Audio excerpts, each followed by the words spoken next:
जय श्री राधे कृष्णा। आप सभी का आपके अपने YouTube चैनल पर स्वागत है। वर्ष 2025 अश्विन मास अमावस्या तिथि पर जो कि 21 सितंबर 2025 दिन रविवार को शरपित्री अमावस्या पर जो कि सूर्य ग्रहण लग रहा है। ऐसे में क्या करें, सभी के मन में संशय है। हिंदू धर्म में अश्विन अमावस्या तिथि का बड़ा ही विशेष महत्व माना गया है। अश्विन अमावस्या को शरपित्री अमावस्या के नाम से जाना जाता है। इस दिन महालया श्राद्ध किया जाता है। पितरों को प्रसन्न करने के लिए उनका श्राद्ध तर्पण आदि का कार्य किया जाता है तथा खास करके इस दिन गंगा स्नान करना, दान पुण्य के कार्य करने का भी विशेष महत्व माना गया है।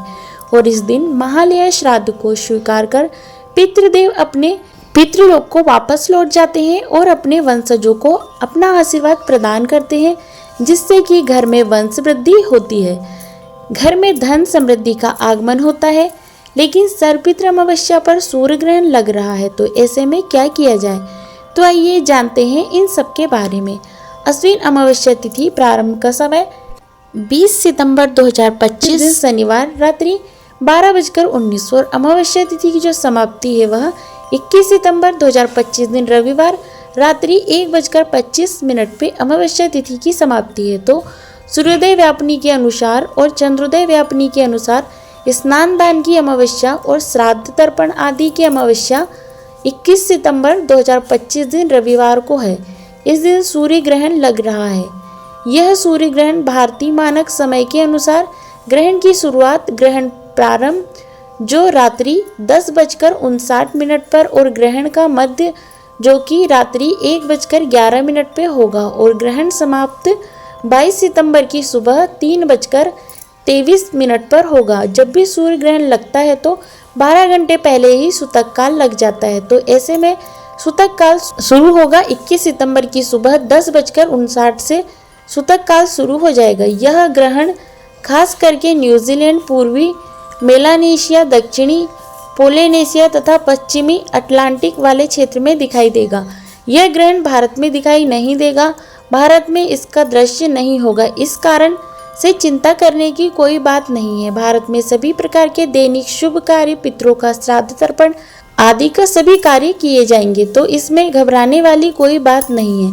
यह ग्रहण भारत में दृश्यमान नहीं होगा, इस कारण से यहाँ पर इसका सूतक काल भी मान्य नहीं होगा। तो इस दिन अच्छे प्रकार से गंगा स्नान, दान पुण्यों का कार्य तथा पितरों का श्राद्ध तर्पण आदि का कार्य कर सकते हैं। लेकिन ग्रहण जब भी लगता है, जहाँ भी लगता है, तो मनुष्यों पर इसका प्रभाव अवश्य ही पड़ता है। ग्रहण के दौरान खास करके गर्भवती स्त्रियों को ध्यान देना चाहिए। इस दौरान घर से बाहर नहीं निकलना चाहिए। अपने आसपास धारदार वस्तुएं जैसे कि कैंची, छुरी, चाकू, सुई आदि धारदार वस्तुएं बिल्कुल भी नहीं रखनी चाहिए। ग्रहण के दौरान स्नान दान का विशेष महत्व माना गया है तथा इस दौरान दान पुण्यों के कार्य करने का तथा इस दौरान मानसिक जाप का बड़ा ही विशेष महत्व माना गया है। इसका कई गुना पुण्य फल प्राप्त होता है। 21 सितंबर को जो कि शरपित्री अमावस्या है, 21 सितंबर को ब्रह्म मुहूर्त का समय है 4:34 से सुबह 5:22 तक। सूर्योदय का समय सुबह 5:46 और सूर्यास्त शाम 5:55 पर होगा। राहु काल का समय शाम 4:24 से शाम 5:55 तक होगा। राहु काल के दौरान कोई भी शुभ कार्य या नया कार्य नहीं करना चाहिए। इस बात का ध्यान रखें। प्रातः काल स्नान दान का शुभ मुहूर्त जो होगा वह समय सुबह 4:58 से सुबह 6:09 तक होगा। इस दौरान विशेष प्रकार से स्नान दान पूजन आदि का कार्य करे तो बड़ा ही पुण्य फलदायी होगा। 21 सितंबर को अभिजीत मुहूर्त का समय सुबह 11:50 से दोपहर 12:38 तक होगा।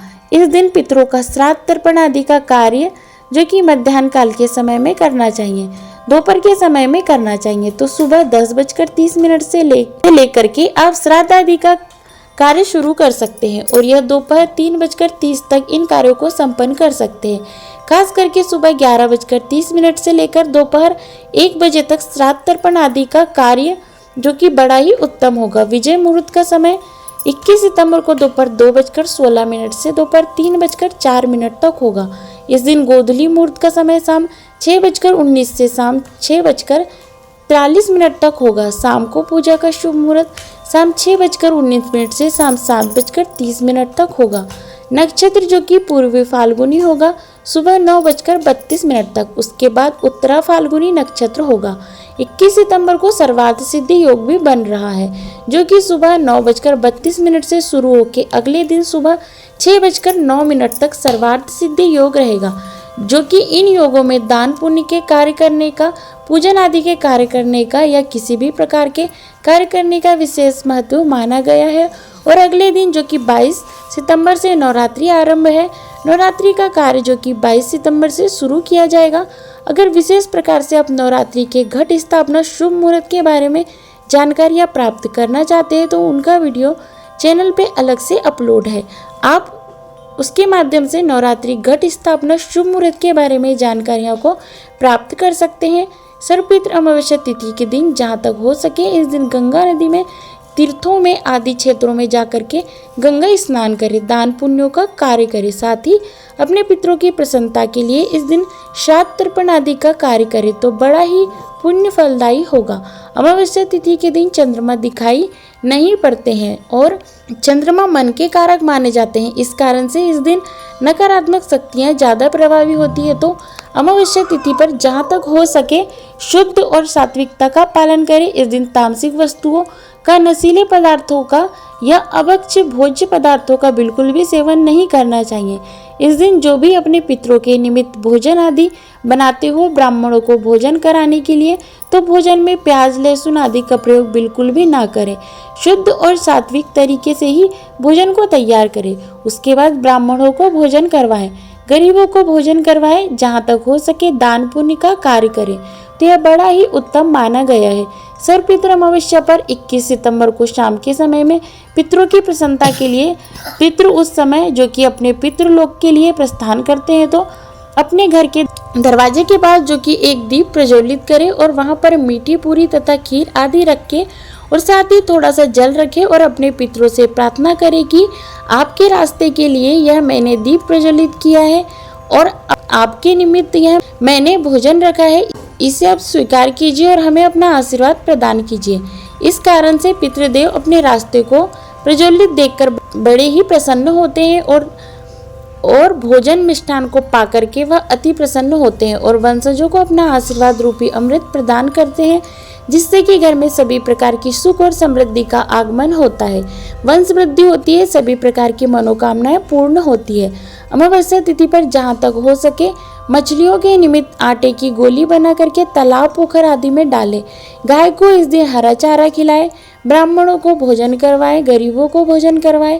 गरीबों को अपने सामर्थ्य के अनुसार अन्न वस्त्र जो भी आपसे बन सके उन्हें अवश्य ही देना चाहिए। ब्राह्मणों को दान दक्षिणा देना चाहिए। इससे पितृ देवता का तथा इष्ट देवता का आशीर्वाद प्राप्त होता है। तो आशा करती हूँ जानकारी आपको अच्छी लगी होगी।